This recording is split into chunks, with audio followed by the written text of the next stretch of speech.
Hello, and welcome to my third video in NaNoWriMo / book month. Apologies for the weird angle this time. My room is an absolute mess at the moment, and I couldn't be asked to tidy it up before making the video, so I decided to just kind of put it where I thought would not show too much mess. So, the current word count on NaNoWriMo is 20,188 words, which is really bad because it's the 21st of November now, and I should be a lot closer to 50,000 words. I should be over halfway there if I was on target, and I'm not. So now my new goal is just to do better than I did last time. So my goal then was 27,000 words. So now my new goal is to try and do better than that. And I only have 9 more days to do it. So 9 days to do 7,000 words is doable. That is easily doable. I've got the time to do it. I mean, this weekend didn't help because I was in Birmingham for the whole weekend, from literally Friday night straight after work all the way to Sunday evening. So I didn't really have any opportunities to write. It was a really cool, fun convention. It was Birmingham MCM, which I've only ever been to once before, back in March of this year. So that was really cool. I did actually enjoy that, and I am looking forward to going back again in March. Oh, and just a quick thing, here's my costume. Yeah, the Hogfather. I did that again. And this time, I actually got rid of all the presents I had, even though I did forget my beard. Never mind. So yes, I thought this video could be about books this time, because I did say it was going to be NaNoWriMo / book month. So we're going to talk about books. And I love books. I have been reading books since I was a kid, obviously. It's one of my things I do in my pastime. I don't read as much as I used to. I don't get through as many books as I used to. But I am still always got a book on the go. And I always will. And I was going to do maybe my 5 favourite books. But I thought there's no point, since I've actually made a video of that before, which I'm going to put in the comments if you want to check that out. Instead, I'm going to do 5 recommendations. So 5 books I would recommend people read. And I've decided to go for a bit of a varied genre, not to make them all the same, because I don't have the most varied taste in books, but I can stray here and there. And these books have certainly had some kind of an impact. So yeah, let's get straight to recommendation number 1. Ready Player One. Yeah, I know there is a film of this coming out next year, which I am looking forward to seeing.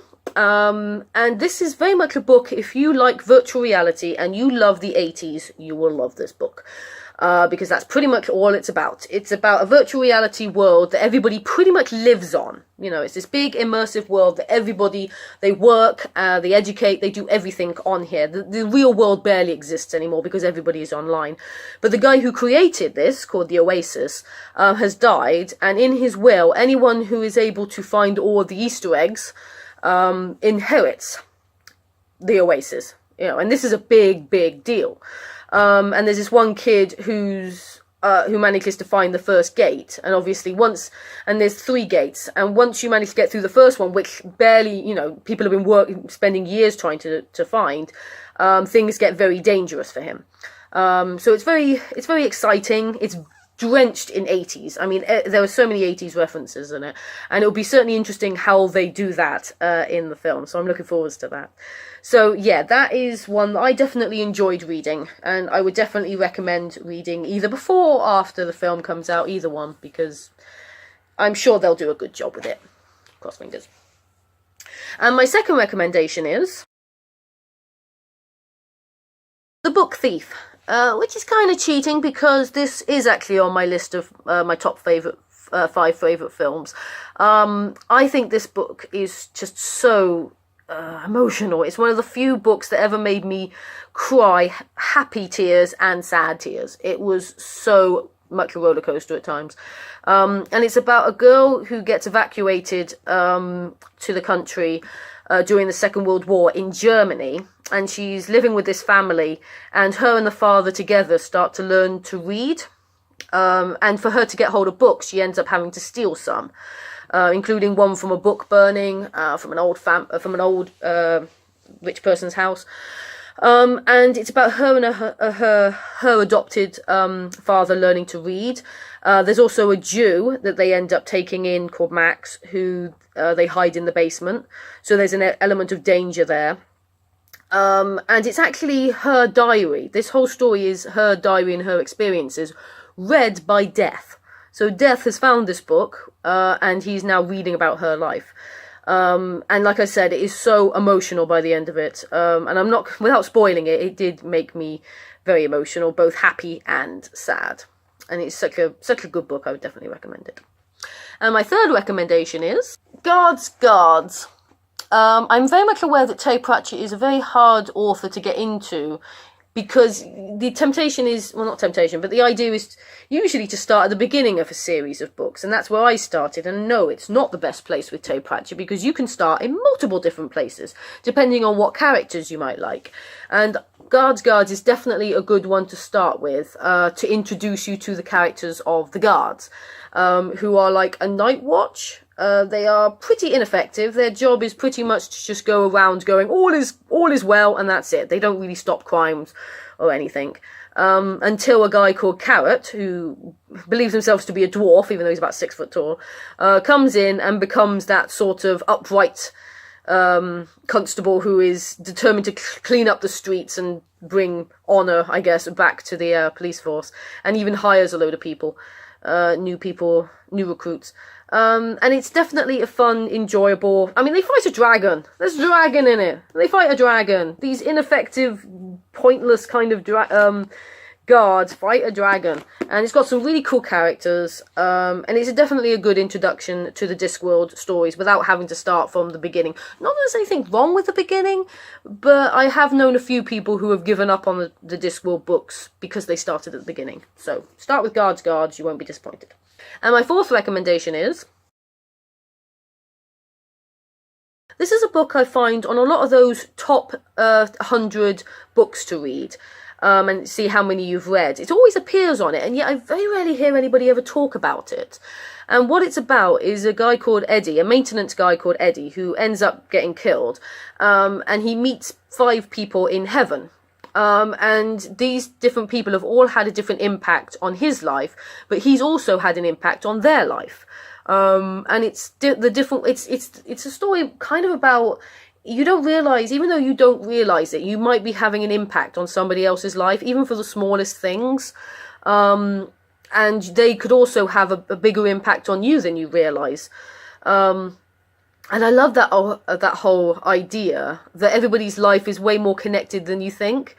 And because this guy doesn't believe he's had that very much an interesting life, or has done really much with his life, and finds out that actually he's done more than he realises because of the impact he's had in other people's lives.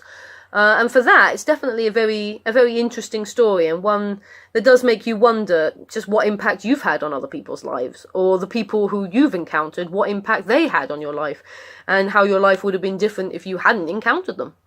So it makes you think, and it's a very good story, and it's quite short as well, so which is quite good for some. I know not everybody likes really long books, so it's quite a nice little compact story, which is nice sometimes. And my last recommendation is Yes Man by Danny Wallace. I wanted to include at least one non-fiction book in here, because I do read a lot of non-fiction, despite the fact that, yes, they have made it into a film. What it is about Danny Wallace, who was told to say yes more by some random person he met, and then realised and decided that that's what he was going to do. And I think it was something of a bet that he would say yes for an entire year, and it sort of is quite amazing, the power of just saying yes to people and yes to things in general, and how big an impact that can have on your life. In his case, it made some really big impacts on his life, which is what amazing, because the tendency is just to go no, automatically say no to things. And it's like, well, why don't you say yes to a few more things? You might actually experience, you might have a bit more fun, you might do some things you've never done before, and you might enjoy those things, you don't know. And it sort of encourages you to stop being so negative as well, because no is a negative word, saying no. It's not a good... sometimes you do need to say it, but other times you don't need to say it so much, maybe. And the power of just saying yes to things can bring you such new experiences, and you just don't realize it until you give it a go. And I did give it a go once. Yeah, no one really asked me any questions, so it didn't really help. But that's just one day. Trying it for like a whole week, you'd be amazed what kind of things you could experience and changes in your life. So you just don't know. And for that, it was quite an interesting and exciting kind of book to read. So I would definitely recommend that. Don't know what the film's like, not seen it. Don't really care to see it, to be honest. And yeah. So those are my book recommendations. I hope somebody maybe took something away and decided to try to give one of these books a read. Or if you have read them, I'd love to hear what people thought of them. And if anyone's got any recommendations for me, I'm always interested to take book recommendations. I'm always looking for something new to read. And next week is my last video for this month. And then I'll be introducing the new theme for next month, which, to be fair, you probably can guess, but we'll talk about that next month. So yeah, I hope you've enjoyed this, and I'll see you next week.